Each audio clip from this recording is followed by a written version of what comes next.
Let's go to number 5, and I'm going to help you with those fill in the blanks for Jeremiah. All right. So number 5 is, what did Jeremiah prophesy about this battle? So Daniel chapter 5, we have the attack of the Babylonians, and they're being attacked.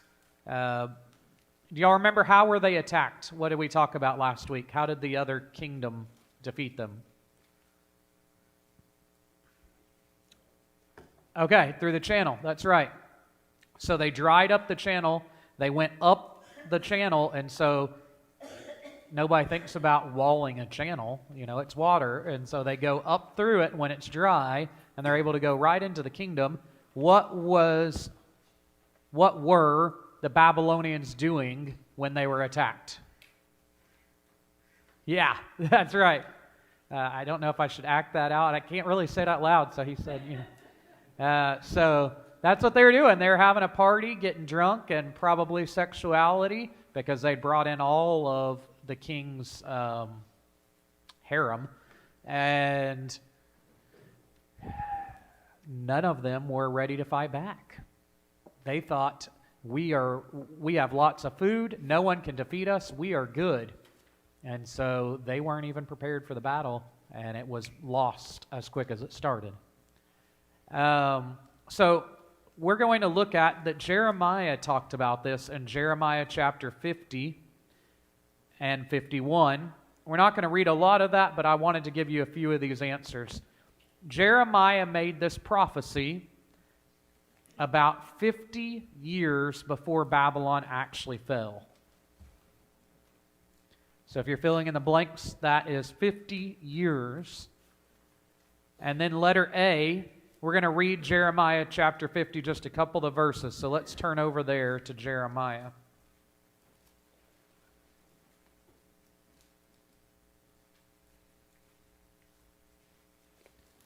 Which is not that far backwards in your Bible from Daniel.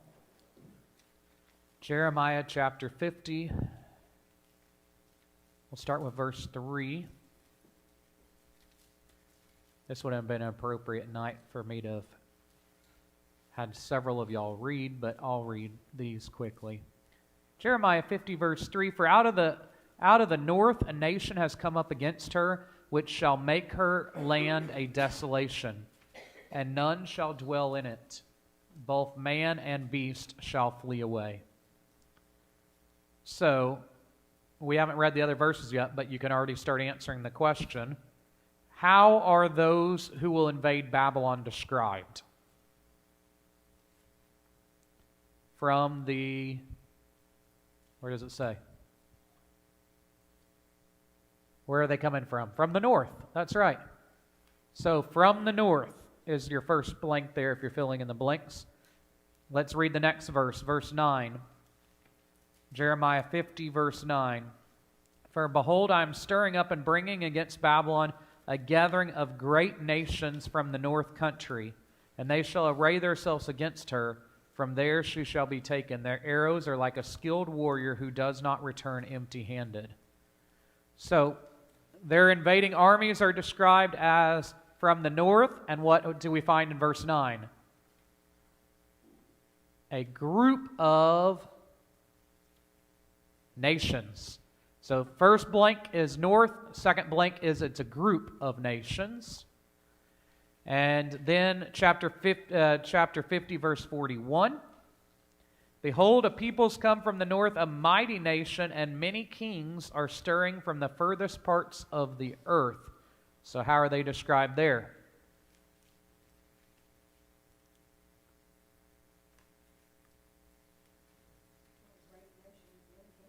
Many kings, great nation. So it's not going to surprise you when we find the Medes and the Persians attacking, and they're not just a nation, they are a conglomeration of nations. Now chapter 51, verse 11. And really you could read all of both of these chapters about this war, but we're just skipping looking at a few verses. 51 verse 11, Sharpen the arrows, take up the shields. The Lord has stirred up the spirit of the kings of the... Can it be more obvious? Jeremiah predicts the exact name of the people that are going to defeat the Babylonians. The Medes.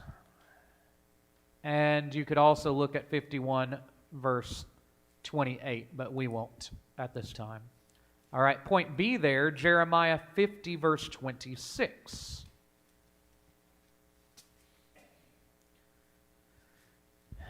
If you didn't think this was prophecy, how else would you guess the exact name of the invaders? But now let's look at 51 verse 26. Come against her from every quarter, open her granaries, pile her up like the heaps of grain, and devote her to destruction. Let nothing be left of her. What will the condition of the food in the city of Babylon be like when she is attacked?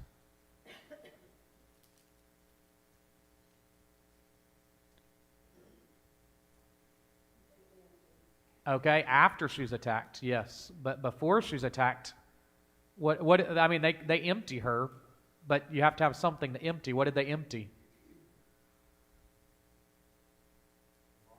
The barns, and the barns are full of what? Grain.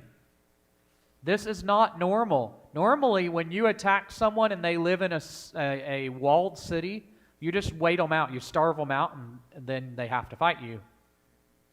They are sitting in the middle of a walled city with tons of food, and yet they lose the war. How is that? Because during the middle of the feast, they are attacked, when they still have lots and lots of food. All right, now Jeremiah 51, verse 53.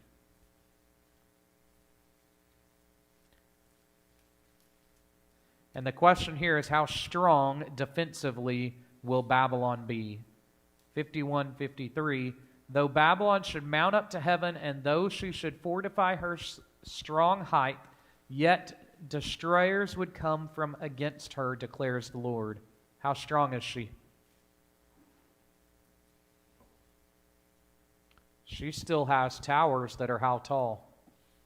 Up to the heavens, up to the sky.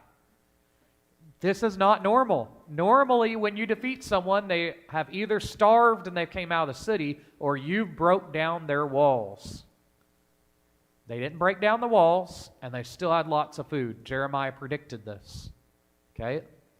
Now, Jeremiah chapter 51, verse 36.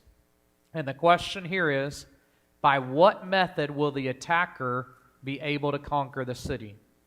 51:36. Therefore, thus says the Lord, behold, I will plead your cause and take vengeance for you. I will what? Dry up her sea and make her fountain dry. How did they defeat Babylon? They stopped up the river and went up the dry river, predicted by Jeremiah. And then finally, not finally, Jeremiah 51, verse 39, what will the Babylonians be doing when they're attacked and destroyed? Verse 39, while they are inflamed, I will prepare them a feast and make them drunk. What were they doing? They were feasting and drunk, but then notice the end of the verse, then sleep a perpetual sleep and not wake, declares the Lord. They're partying and drinking, but God's going to put them to sleep where they'll never wake up again.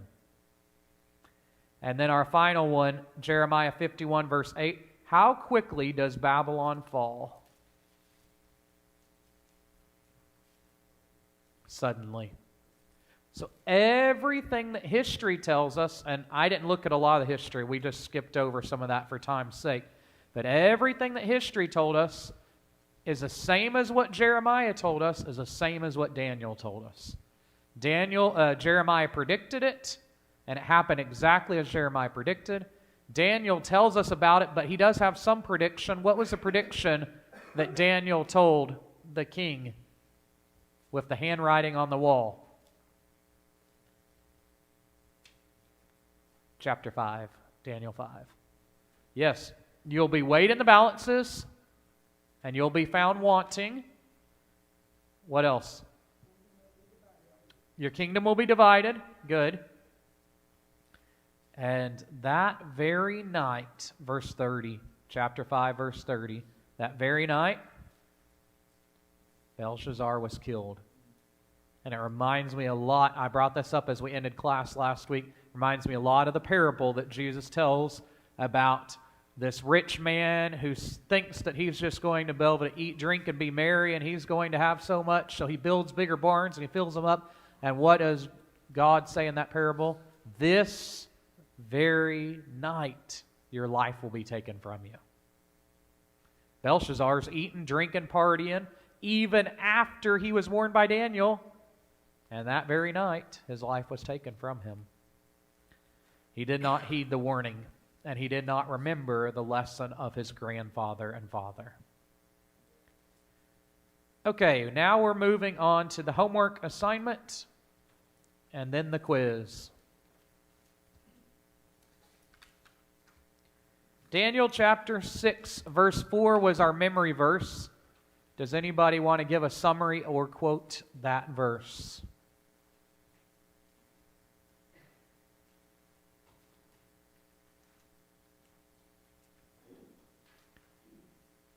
Can anybody read the verse?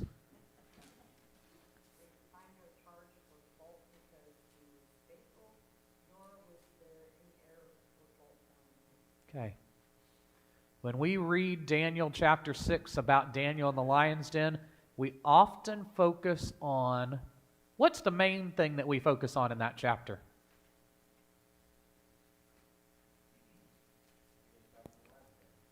Yeah, God gets him through the lion's den. Secondary thing we normally focus on is the prayer. But this is really the focus of the chapter.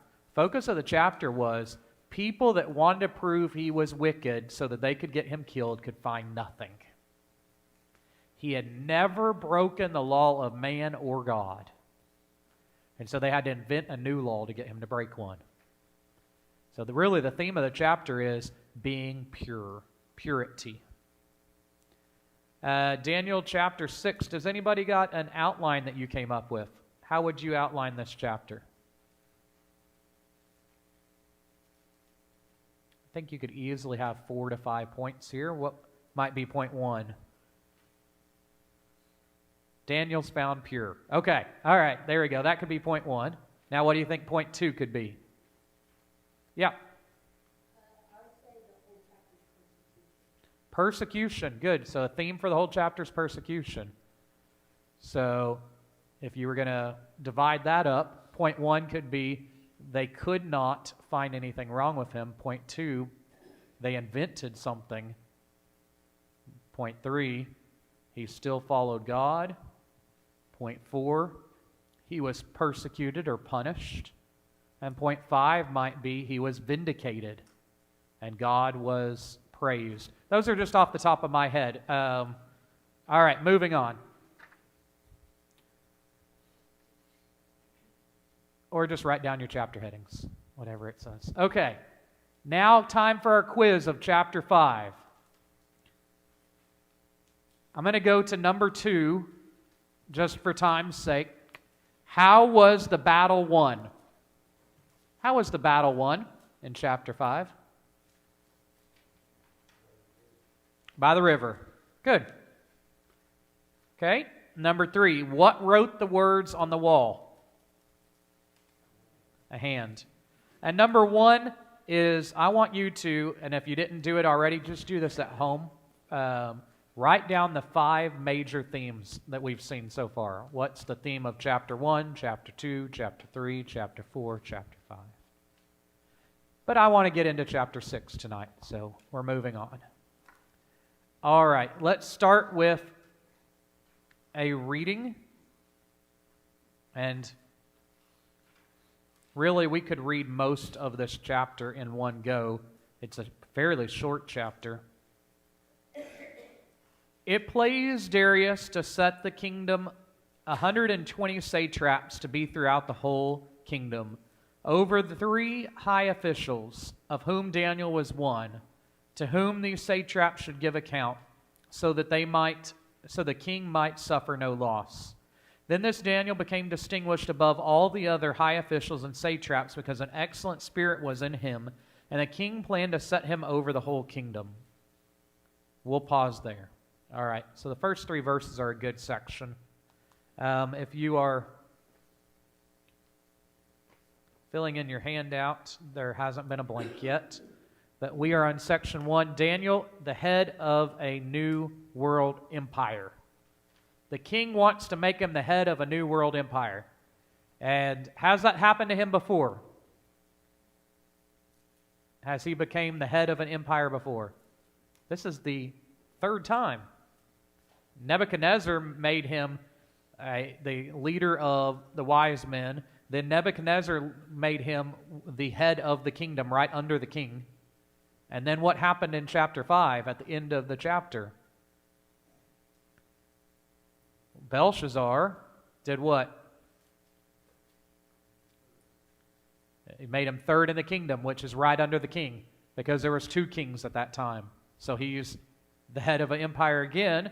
Now chapter 6, the king is planning on making him the head of the empire right under the king again.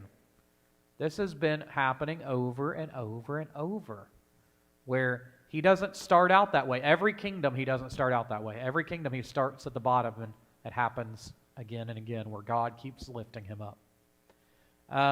Let me tell you something, and I had the exact number written down, and now I can't find, well, it's actually in here somewhere. Right here it is. All right, I'm going to ask you a question that you may not know the answer to, but it's important.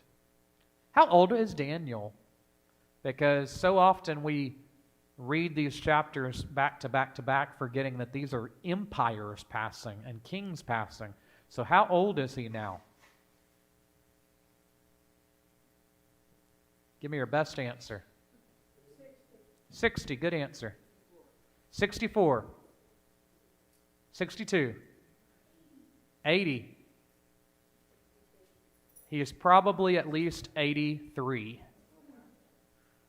So often I think we picture this wrong. We're still thinking him as the little boy that went through training. And that little boy has outlived probably 4 kings by now. We've got Nebuchadnezzar. We've got Nebuchadnezzar's son, which is evil Marduk. We've got Belshazzar, and now he's with Cyrus. So he has lived a long life in the kingdom since he was taken as a little boy, teenager, preteen. So probably at least 83 by this point. So that might give you a little different background than you're used to. All right, there's a discussion of this kingdom, and it is the Medo-Persian kingdom. We've not been told about both of those yet. Verse 31 of chapter 5, Darius the Mede receives the kingdom. And you say, then how do you know it's the Medo-Persian kingdom other than looking at history? Look at the end of the chapter.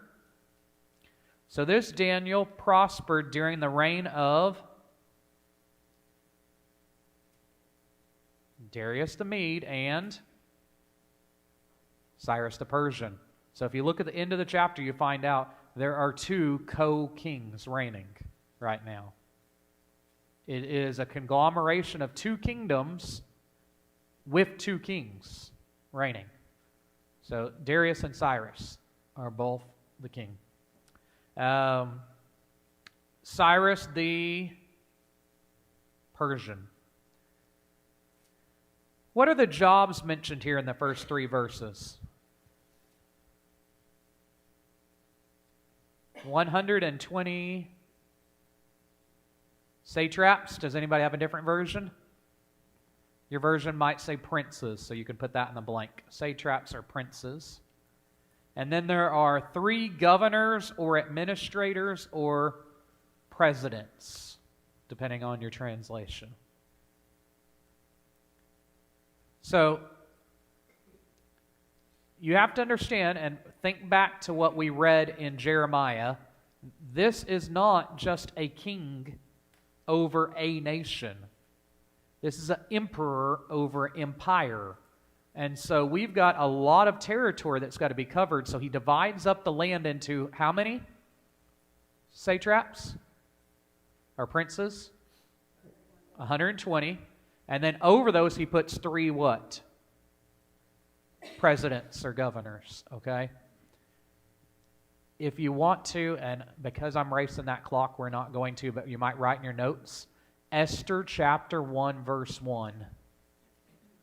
it mentions there the satraps also. Why? Same time period, same kingdom. Do y'all remember who Esther marries? Xerxes. Same time period, okay? And we'll save for Esther class to discuss who Xerxes is, but same time period. Daniel was one, or the first, or a one of these. The wording there is different in your translation. Some translations are saying he's one of the three leaders. Some translations say he is the one of three. In other words, he is the head of the three already, but the king is about to make him even more so. So he is at the very least the top three over all the princes of the empire. And soon the king is about to make him number one. What did they do to protect the king? What does it tell us in our Bible they did? What were the 123 doing to protect the king?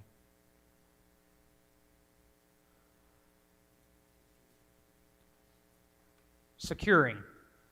And so securing could mean one of two things or both. This is either has to do with taxes or it has to do with keeping eyes in different parts of the kingdom so that rebellion can't happen, or both. These 120 are throughout the empire in different areas, and the three are probably over different sections like north, south, east type of thing. And they are protecting the king. Securing the king is what the ESV says. Either securing his taxes and or securing against rebellion so they can keep eyes throughout the world. Because this king has gotten a very vast kingdom, and the vaster the kingdom has gotten, the harder it is to control, because you don't know what's happening way over where. So he keeps making more leaders. All right, that was the first three verses. Isn't there a lot in that three verses? Okay, verse 4. Then the high officials and the satraps sought to find a ground for complaint against Daniel with regard to the kingdom, but they could find no ground for complaint or any fault, because he was faithful and no error as fault was found in him. No fault was found in him. He was pure. What does that mean? He was completely and totally faithful to who?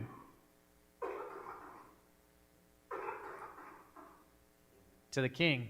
And we also know he was faithful to God. A lot like that description of how Jesus grew in wisdom and stature with God and man. Daniel was faithful to the king, and he was faithful to God. I have a question. Yes, sir.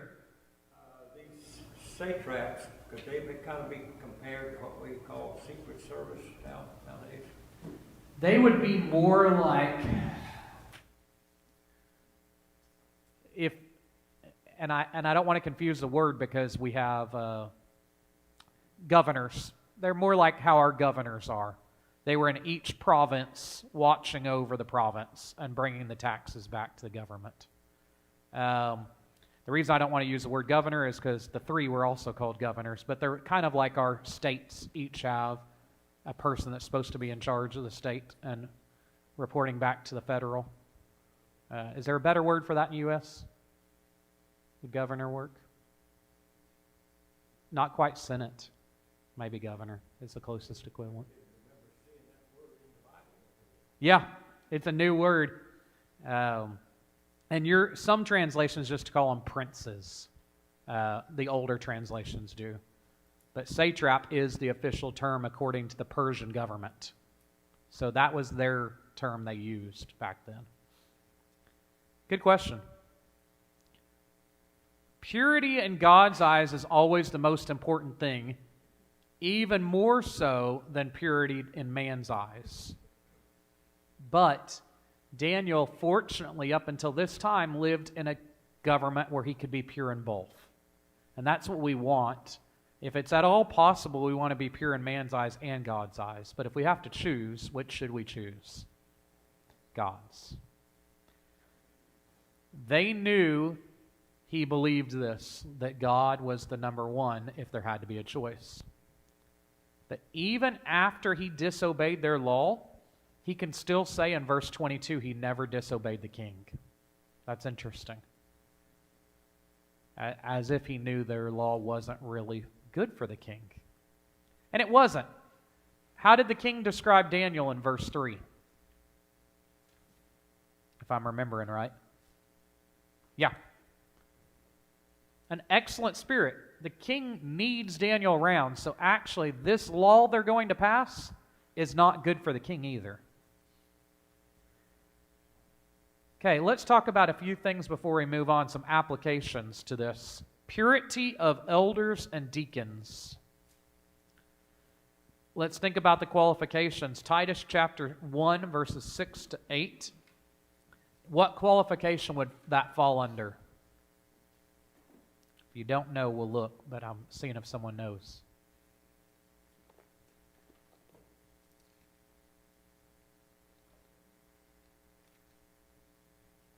All right, Titus chapter 1, verse 6. If anyone is above reproach. So, some versions say blameless. They could not find, in 1 Timothy chapter 3, verses 8 to 10, have the qualifications also. They couldn't find anything to blame Daniel. All right, now let's think about the purity of the church. What is the reason we have, and I don't have an answer written down here. This is for y'all to answer, okay? What's the reason we have for public confession? Why do we confess?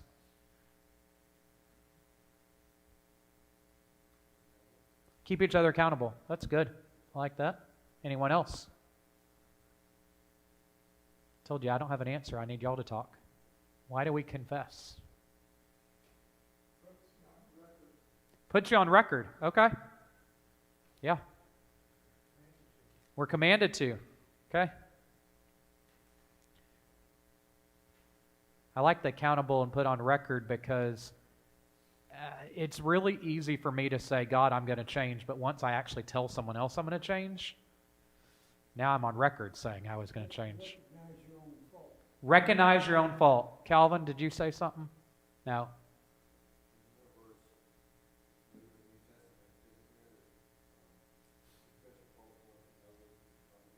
Yes. Confess your trespasses or faults to one another, that you may be healed. The fervent prayers of a righteous man availeth much. Now, moving on to purity of the church. What is the reason for discipline in the church? Why do we practice church discipline? Or why should we practice church discipline?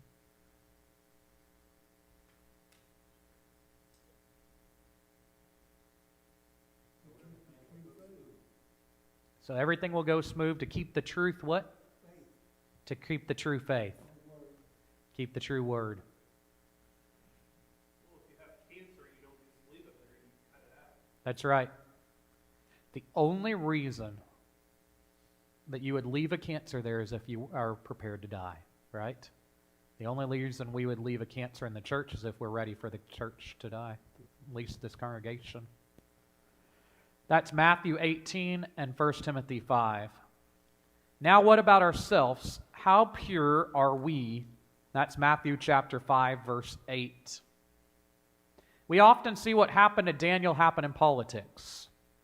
Someone runs for office and an adulterous relationship is brought to TV, stealing money is brought up, they curse someone out and it was caught on television, and everybody on the internet and on TV is talking about it. But the question is, if we were like Daniel or a politician, how pure would we appear to be? If someone followed us around all the time with a camera trying to catch our mistakes, what would they find? That's what they did to Daniel, and they found nothing. That's what they do to politicians and famous people, and they find stuff all the time. What about us? If someone was there all the time looking for something to put on the nightly news, what would they find? 1 Peter chapter 1, verses 6 to 7 tells us that we are compared to gold being burned and tried. And the more we go through trials and we come out well, what does that do to the gold? What does that do to us? Purifies us. And one of our 2 bulletin boards, I think it's, I don't remember which, left or right, has that verse up there this month about how we have to go through the fire to become purified. So that's actually out in our foyer. You might look at it when you leave. And I did not put it out there. Number 3, he continues to worship no matter the cost.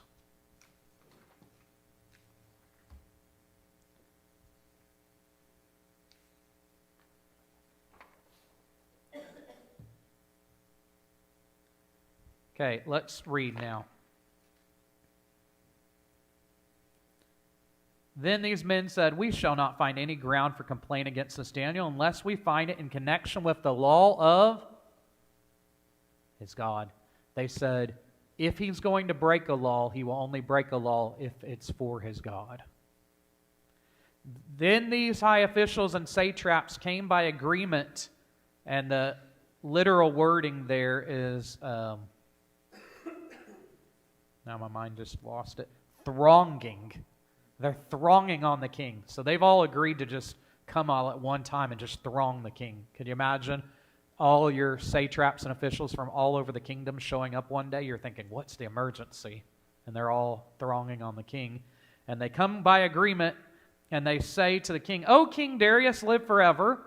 All the high officials of the kingdom, the prefects, the satraps, the counselors, and the governors have agreed that the king should establish an ordinance and enforce an injunction that whoever makes petition to any god or man for 30 days, except you, O king, shall be cast into the den of lions. Now, O king, establish the injunction and sign the document so that it cannot be changed according to the law of the Medes and the Persians, which cannot be revoked." Therefore, King Darius signed the document and the injunction. Now, I want you to understand, Mede and Persian law did allow freedom of religion. This is one of the ways that they were able to take over kingdoms and have a united empire. Their united empire said, you keep your God, you keep your God, you worship your thing, you worship your thing. They also liked that because if your God is happy with me and your God's happy with me and your God's happy with me, I'm going to have a great life. I'm going to make all the gods happy with me. And so what they're asking him to do is something very strange for a king, a Mede and a Persian king. And so the wording here may mean something more like this: you be the intercessor for all gods for 30 days. If they want to worship the God of this nation, they've got to come through you. If they want to pray to the God of this nation, they come through you. Like you are the final stop for all the gods for 30 days. Instead of them doing it locally, they're coming to you for the worship. Well, and the reason why we also know the Medes and Persians allowed worship of each individual nation's gods, the Medes and the Persians are the ones that send back and help with the rebuilding of the temple of God. Another thing, what is a law that's passed by a Mede or Persian king? What's it like when they pass a law? It can't be revoked, which pays off great for God's people later. Because when the king says rebuild the temple, and then other people come and say, you can't rebuild the temple, and they have to go back, they go back in their history and they find a long time ago, not even a living king said rebuild the temple. Well, it can't be revoked. So even though that king wasn't still alive, they still got to rebuild the temple of God. Because Mede and Persian kings' laws couldn't be revoked. Now, it's not going to pay off for Daniel because he's going to make a rash vow and he can't take it back.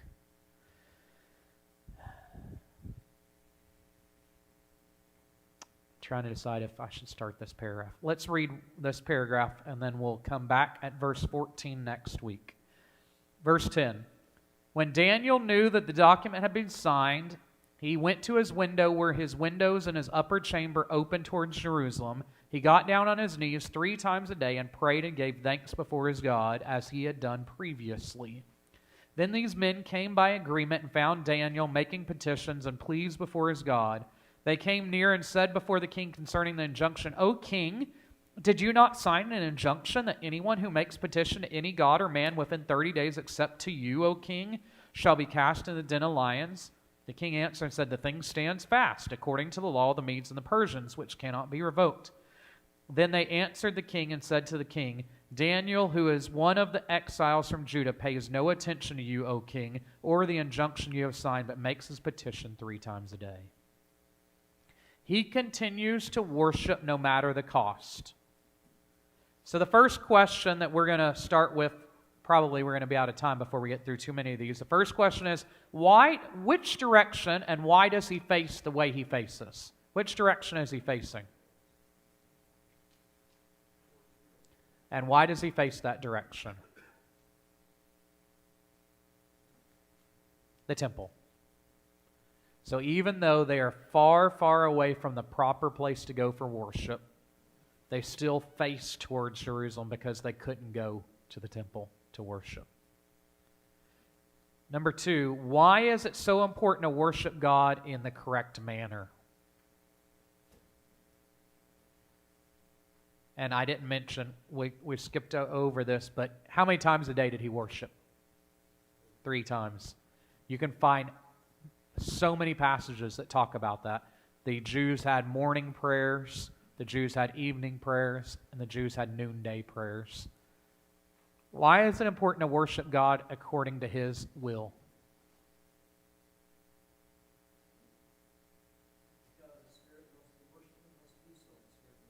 That's right. John chapter 4, verse 24. You might write that down. What did the first century church do in a similar situation? When people told them they couldn't still worship, what did they do? People told them they couldn't still preach. What did they do? They just kept doing it. They did it anyway. What will happen what will we sacrifice to worship correctly?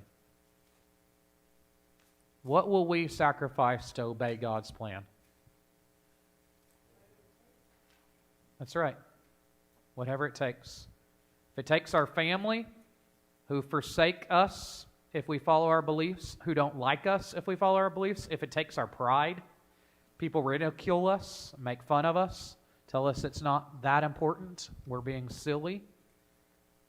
Especially for women, pride is something that it takes.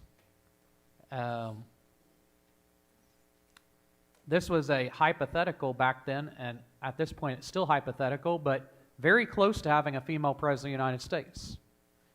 Could you imagine if you were the female president of the United States, but every Sunday you go to worship, would there not be a pride element to still be silent in the services? And to still allow men to lead in worship? Yes. Do we have girl bosses in the church? Yeah, we got CEOs and we got people that are principals and vice principals at schools, but you still have to check your pride to worship correctly, even if out in the world you are a leader. Connections and businesses. People may sever ties to our business because they don't like the way we worship. Are we willing to lose business? And he continued doing what he was doing. But I want you to notice what he did not do. In verse 10, what did it say about what he kept doing? What he had done previously. We run into this problem, and we were very close to this problem a couple years ago in the U.S., and it's probably coming back, and our brethren have been in this problem in Canada, where when things start becoming illegal, we start doing them for the first time. If I've never preached against homosexuality, and I go preach against homosexuality the Sunday that they make it illegal to preach against homosexuality, that's not what it's talking about here. Daniel was regularly already doing these things before they made him illegal. Too often our martyrs we have in the church intentionally make themselves martyrs, but a month before they weren't living that lifestyle. You see what I'm saying?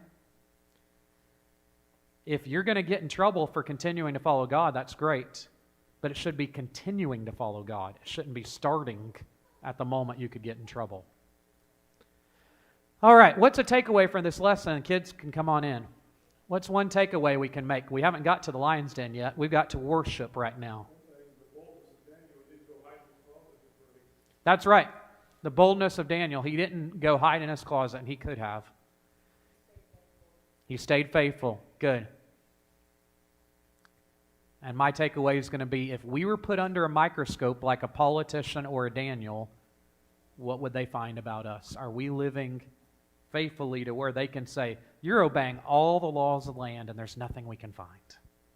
Or would they say, well, you know, all of us break that law, but now look, he's running for office, and so now I've caught him with that one, all right? There's not ifs, ands, and buts about human laws. We follow all laws of our nation. Only we break the ones that break God's law. All the rest, they can find nothing against us.